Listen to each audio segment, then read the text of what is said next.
جس کو جب سنتے ہیں طبیعت میں بڑی خوشی داخل ہوتی ہے۔ دنیا میں آپ نے بہت پیارے پیارے پھل دیکھے ہوں گے، فروٹس، اور تقریباً سبھی کو فروٹس پسند ہوتے ہیں۔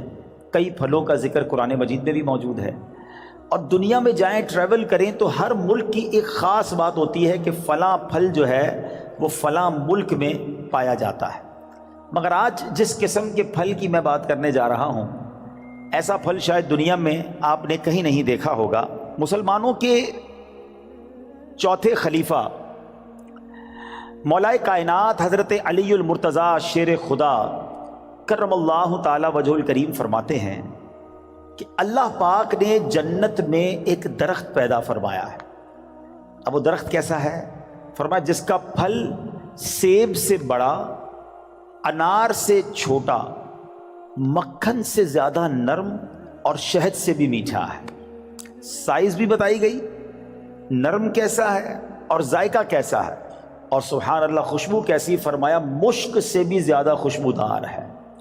پھل میں یہی تو دیکھا جاتا ہے نا، ذائقہ کیسا ہے، اس کی سافٹنس، اور پھر اس کے بعد جو ہے اس کی خوشبو کیسی ہے۔ تو اب یہ ملے گا کس کو؟ لیکن فرماتے ہیں درخت ایسا ہے کہ اس کی شاخیں تر موتیوں کی ہیں، تنے سونے کے ہیں، اور پتے زبرجد کے ہیں۔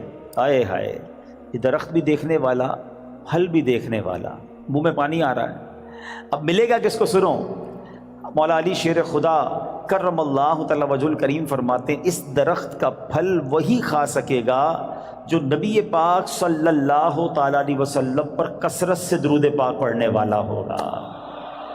ہائے ہائے ہائے، سبحان اللہ سبحان اللہ، یہ ہے درود پاک۔ وہ تو نہایت سستا سودا بیچ رہے ہیں جنت کا، وہ تو نہایت سستا سودا بیچ رہے ہیں جنت کا، ہم مفلس کیا مول چکائیں اپنا ہاتھ ہی خالی ہے۔ اللہ اکبر، درود پاک تو جنت میں لے جانے والا وظیفہ ہے۔ بلکہ میں ایک بات کہوں کہ ذرا ایک بار کبھی اکیلے میں بیٹھ کر اگر آپ سے میں سوال کروں کہ آپ کیا چاہتے ہیں، آپ کی ڈیزائرز کیا ہیں، آپ کی خواہشیں کیا ہیں، نوٹ کریں۔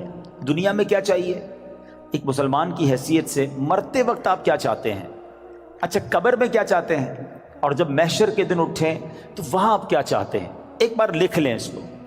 اب میں آپ کو کئی حدیثوں کا نچوڑ پیش کرنے جا رہا ہوں، بہت ساری حدیثیں ہیں، اس کا عطر پیش کر رہا ہوں، اور غور سے سنتے جائیے، اور ہو سکے تو ہر جملے کے بعد سبحان اللہ کہتے جائیے، طبیعت ہری بھری ہو جائے گی۔ اگر آپ چاہتے ہیں کہ آپ کے کاروبار میں رزق میں برکت ہو جائے تو درود پاک پڑھیے۔ آپ چاہتے ہیں آپ کی بیماری دور ہو جائے، آپ درود پاک پڑھیے۔ آپ چاہتے ہیں آپ کی ٹینشن دور ہو جائے، آپ درود پاک پڑھیے۔ آپ چاہتے ہیں آپ کی عزت میں اضافہ ہو جائے، آپ درود پاک پڑھیے۔ اور سنیں، آپ چاہتے ہیں مرتے وقت کلمہ نصیب ہو اور نبی پاک کا دیدار ہو جائے، آپ درود پاک پڑھیے۔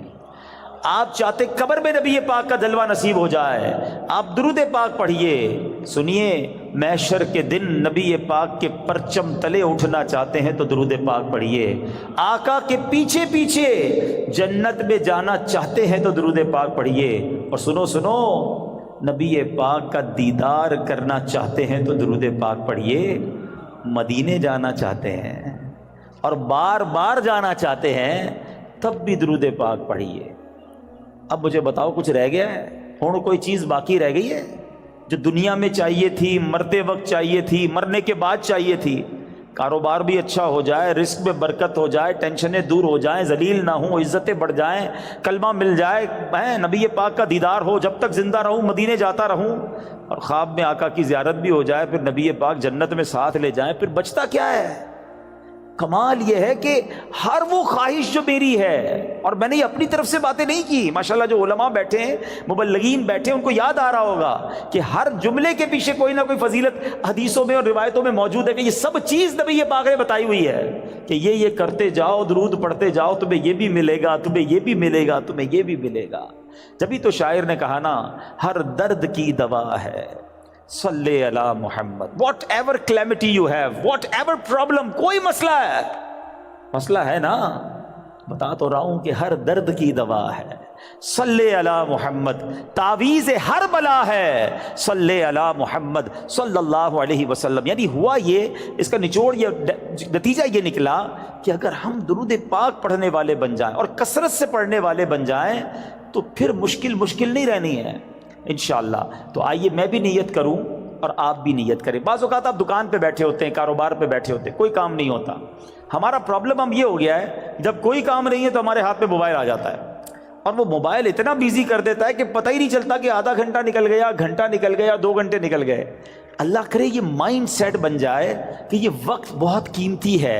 اگر فارغ بیٹھا ہوں دکان پہ تو میری تسبیح بار آنی چاہیے، موبائل کی جگہ تسبیح بار آنی چاہیے کہ چلو یار 313 بار درود پاک پڑھ لیتا ہوں، 100 بار کلمہ پاک پڑھ لیتا ہوں۔ اچھا موبائل اٹھانا ہی ہے تو یار کوئی کام نہیں تو 10 منٹ میں 12 منٹ میں سورہ یاسین نہ پڑھ، 1 سورہ یاسین پڑھوں گا 10 قرآن کا ثواب مل جائے گا۔ اب سوچیں، کاروباری ہو نا تو بنو نا کاروباری، کہ تھوڑی دیر میں کیا کیا کما سکتا ہوں، کتنی فضیلتیں کما سکتا ہوں۔ تو اللہ کرے اپنے وقت کا صحیح استعمال کرنے والے ہم بن جائیں، اور میری اور آپ کی زبان ذکر و درود سے تر رہنے لگے۔ اچھا اس کا بینیفٹ یہ بھی ہوگا، آخرت میں تو اجر ملے گا، اللہ کی رحمت سے کاروبار پر بھی برکتیں نازل ہونا شروع ہو جائیں گی۔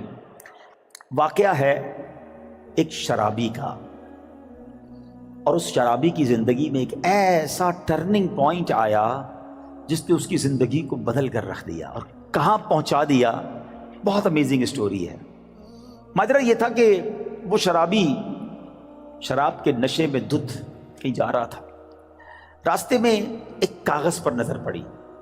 ماشاءاللہ یہاں قرآن پڑھنے والے، پڑھانے والے، اپنی دکانوں پر بھی ماشاءاللہ مدرسہ لگانے والے موجود ہیں۔ تو آج قرآن پاک کی صرف ایک آیت کی فضیلت کی میں نے بات کرنی ہے۔ پورے قرآن کی شان تو نرالی ہے، ایک آیت میں کیا کچھ ہے اس سے اندازہ ہوگا کہ پھر رب کے کلام میں کتنی عظمتیں ہیں۔ تو وہ جو شراب کے نشے میں دھت جا رہے تھے، انہوں نے دیکھا کہ ایک کاغذ کا ٹکڑا پڑا ہے اور اس پر بسم اللہ الرحمن الرحیم لکھا ہوا ہے۔ اب اس کو خیال آیا کہ میرے رب کا نام زمین پر، ادب کا خیال آیا، عزت کا خیال آیا کہ یہ نہیں ہونا چاہیے۔ حالانکہ وہ غلط کام کر رہے تھے، شراب میں تھے، مگر عطر خریدا، اس کاغذ کے ٹکڑے کو صاف کیا، اسے عطر لگایا اور بلند جگہ پر رکھا۔ اس کے بعد وہ اپنے کام میں مگن ہو گئے۔ اسی رات ایک بزرگ کو خواب میں زیارت ہوئی کہ جاؤ میرے اس بندے کو جا کر کہو کہ تم نے میرے نام کو پاک اور صاف جگہ پر رکھا، بلند جگہ پر رکھا، ہم تمہارے نام کو بھی بلند کریں گے۔ اب بزرگ اس بندے کو جانتے تھے کہ وہ تو شرابی ہے، شرابی کے لیے یہ پیغام کیسے ہو سکتا ہے؟ تو کہتے لگتا ہے خواب میں کوئی غلط فہمی ہوئی، دوبارہ سو گئے۔ دوبارہ سوئے تو پھر دوسری بار یہی پیغام، پھر سوچا نہیں اس بندے کے لیے پیغام نہیں ہو سکتا، تیسری بار خواب میں یہی پیغام دیا گیا۔ اب وہ بزرگ تلاش کرنے نکلے کہ وہ کدھر ہے شراب پینے والا۔ ڈھونڈتے ڈھونڈتے جب پتہ چلا اس وقت بھی وہ شراب کی محفل میں ہی بیٹھے ہوئے تھے۔ آواز دی کہ باہر آئیے، وہ تو شراب کے نشے میں مست، تو کسی کو بھیجا کہ جاؤ کہو تمہارے لیے پیغام آیا ہے۔ کہ میرے لیے کون پیغام لایا ہے؟ بہرحال پوچھو کس کا پیغام لائے ہو؟ جو بزرگ شراب خانے کے باہر کھڑے تھے نا، کہ اندر جا کر اسے بتا دو اللہ کا پیغام لایا۔ اب جب یہ سننا تھا تو جھرجھری سی آ گئی، کھڑے ہوئے باہر آئے، اور جب یہ بات بزرگ نے بتائی کہ مجھے تو نہیں پتا تم نے کیا کیا ہے، 3 بار خواب میں مجھے یہ کہا گیا ہے کہ تمہیں بتا دوں، تم نے رب کے نام کو جو تعظیم کی ہے، بسم اللہ الرحمن الرحیم کو معطر کیا، اسے بلند جگہ پر رکھا ہے، مجھے یہ پیغام ملا ہے کہ تمہیں بھی تمہارے نام کو بلندی دی جائے گی، تمہیں عزت اور مرتبہ دیا جائے گا۔ جب یہ سنا کہ میں شراب کے نشے میں دھت اور میرا رب مجھ پہ اتنا مہربان، اس بندے نے توبہ کی، اللہ سے معافی مانگی اور عبادتوں میں لگ گئے۔ اے میرے پیارے اسلامی بھائیوں، یہ انقلاب جو شراب کے نشے میں دھت شخصیت کو اللہ کا ولی بنا گیا، یہ کون تھے؟ یہ کوئی اور نہیں، حضرت بشر حافی رحمۃ اللہ تعالی علیہ تھے۔ یہ زمانے کے ولی بنے۔ حافی کہتے ہیں ننگے پیر رہنے والے کو۔ آپ معرفت الہی اور اللہ کی یاد میں اتنے گم رہنے لگے کہ آپ چپل ہی نہیں پہنتے تھے، اور کتابوں میں لکھا کہ جب تک حضرت بشر حافی اس شہر میں رہے کوئی بھی چوپایا جو ہے نا راستے میں گندگی نہیں کرتا تھا، اس ادب کے ساتھ کہ کہیں بشر حافی کے پیر گندے نہ ہو جائیں۔ اور کتابوں میں آتا ہے کہ ایک بار کسی نے دیکھا کہ چوپائے نے گندگی کر دی ہے تو اس کے مالک نے سمجھ لیا کہ ہو نہ ہو بشر حافی کا انتقال ہو گیا ہے، اور جب معلوم کیا گیا تو ایسا ہی تھا کہ جب وہ زمانے سے وہ دنیا سے چلے گئے پھر چوپایوں نے راستے کے اندر گندگی کرنا شروع کی۔ یعنی جو اللہ کا ادب کرتا ہے، اللہ کے نام کی تعظیم کرتا ہے، اللہ کی مخلوق جو ہے وہ اس کی تعظیم کرنے لگ جاتی ہے۔ سبحان اللہ۔ تو اے میرے پیارے اسلامی بھائیوں، ادب جو ہے نا وہ بڑی کمال کی شے ہے۔ داتا حضور کی کشف المحجوب پڑھیں تو اس شاندار انداز سے آپ ادب کا درس دیتے ہیں، اور یاد رکھیے اسلام میں ادب کا جو ہے نا بہت زیادہ درس ہے۔ آپ سنیے گا، کشف المحجوب شریف کا ایک باب ہے جس کا نام ہے کشف حجاب، یعنی آداب کا بیان۔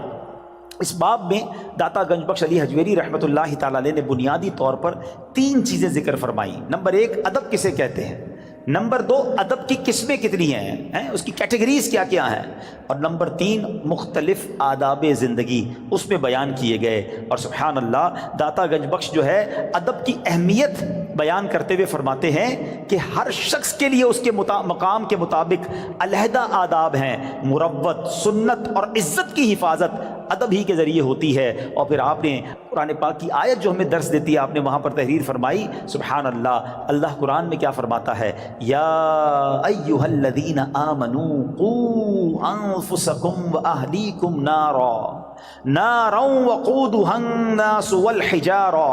اللہ قرآن میں فرماتا ہے اے ایمان والو اپنی جانوں اور اپنے گھر والوں کو اس آگ سے بچاؤ جس کے ایندھن آدمی اور پتھر ہیں،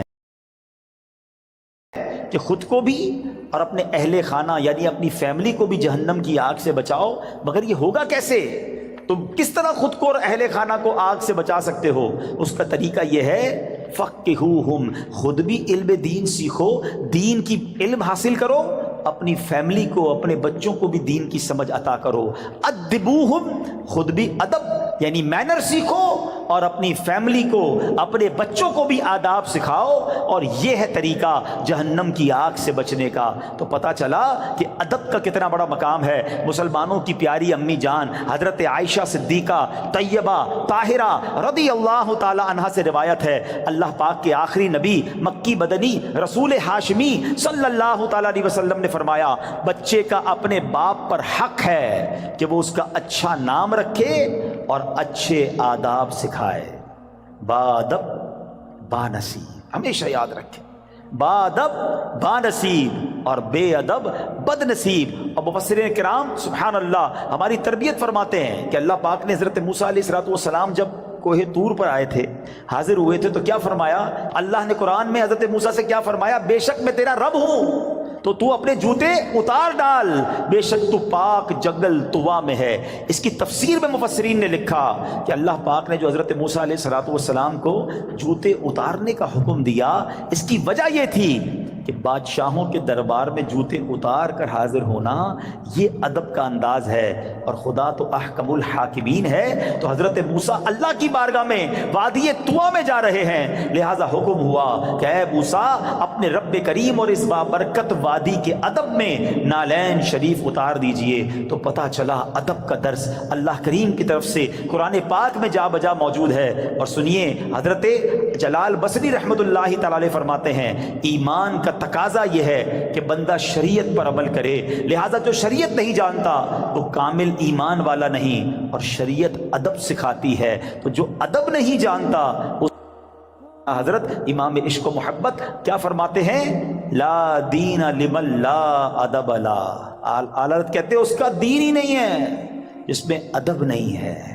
تو یاد رکھیے، با ادب با نصیب، بے ادب بد نصیب۔ اچھا پھر پرابلم یہ ہے ادب جو ہے نا وہ صحبت سے بھی آتا ہے۔